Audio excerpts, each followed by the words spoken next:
Tonight, a CBC News investigation is raising new questions about whether organized crime has infiltrated the Canada Revenue Agency. The RCMP has already been investigating the tax office in Montreal. Now, our colleagues at Radio-Canada have obtained a suspicious tax refund. And wait till you hear who it was sent to. Our senior investigative correspondent, Diana Swain, joins us with the details on this. Diana. Peter, for the last 3 years, our colleagues at Radio-Canada's investigative program Enquête have been looking into alleged infiltration of organized crime into Canada's Revenue Agency. Tonight, a troubling new piece of information involving the most notorious crime family in the country. It could be said that Nicolas Rizzuto hid in plain sight. For years, he was widely known as the head of Montreal's mafia. But it wasn't until 2006 that he was arrested in a massive police raid and charged with racketeering.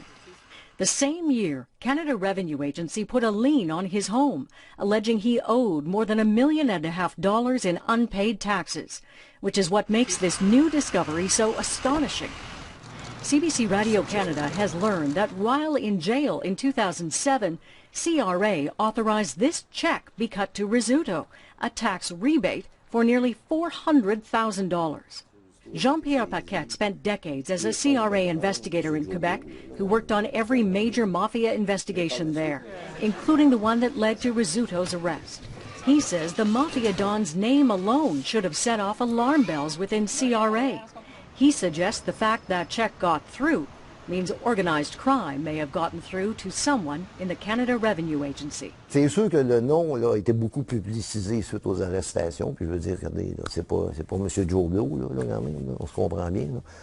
Mais par la suite, là, je veux dire, oui, il y a des filtres. Oui, ça prend des approbations tout au long du processus. Alors, c'est peu probable que ce soit une erreur, selon vous? Si on regarde ça de cet œil-là, là, je me pose de sérieuses questions. Paquette says there's no way that check should have gotten past CRA's internal controls. Entre autres, je me souviens très bien que la maison personnelle de M. Rizzuto avait été saisie, des comptes de banque, ses certificats de dépôt. Je sais que le compte de M. Rizzuto, d'après moi, n'était pas entièrement payé au moment là, de l'émission de ce chèque-là. Ça me laisse très perplexe sur la validité d'un tel remboursement ou d'une telle opération de la part de l'agence. It was Paquette who went to Rizzuto's home insisting the check be returned. He says Rizzuto's daughter handed it to him in the kitchen, the very room where 3 years later, having been released from prison, Rizzuto was killed by a sniper who fired a single shot through the patio doors into his head.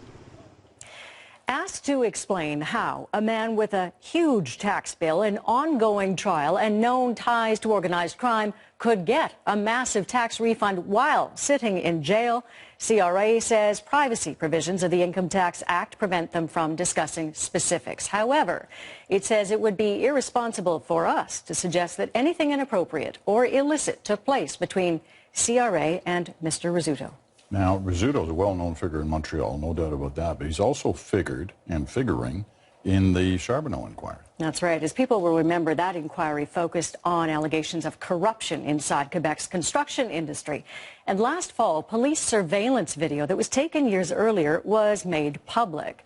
And you'll see Mr. Rizzuto there, stuffing a wad of money into his sock. That was his cut of the kickback for a particular